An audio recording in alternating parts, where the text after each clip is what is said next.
If you go on a jungle safari in Chitwan National Park, it's unlikely that you'll come back without seeing at least one greater one-horned rhinoceros. Of the 3,000 rhinos found worldwide, this jungle is home to more than 500 of them.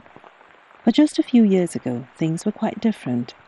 Almost every month, one or more rhinos were being poached, killed for their horns. Other endangered species, including Royal Bengal tigers, live in these jungles and are also under threat from poachers. In Nepal, government enforcement efforts are often weak or compromised by alleged ties between criminal networks and politicians. But the director of the national parks, Krishna Prasad Acharya, took drastic measures which dramatically controlled poaching. Since he took office 2 years ago, only 2 rhinos have been killed. We had some ideas on poaching, but I realised that unless we understood the wildlife and animal parts trade, it would be a futile battle. Before we had the army patrolling our parks who have no jurisdiction outside the parks. We started including Nepal police in our team. Their intelligence efforts have helped crack down on the animal trade racket.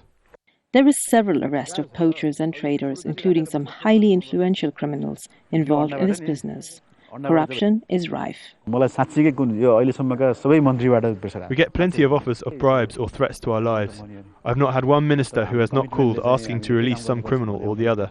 But if you stick to your conviction, they won't call back. The arrests, at least for now, have broken the criminal networks. Even though the number of rhinos killed by poachers has decreased drastically over the years, the threat still remains.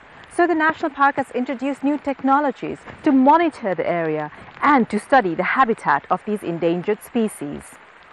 With the help of World Wildlife Fund, Nepal's national parks are now launching these small drones equipped with cameras.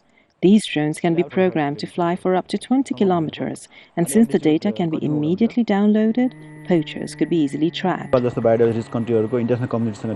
international demand for these animals is what is keeping the trade and the poachers going, and whatever we do is not going to be enough to keep the poachers away. We hope the consumer countries also help us and campaign in their countries to save these animals. Since we filmed this piece, the National Parks Director Krishna Prasad Acharya got transferred from the department. The reasons for the transfer is unclear, and it remains to be seen how endangered species fare under the new leadership. Subina, Shrestha, Jazeera, Chitwan National Park.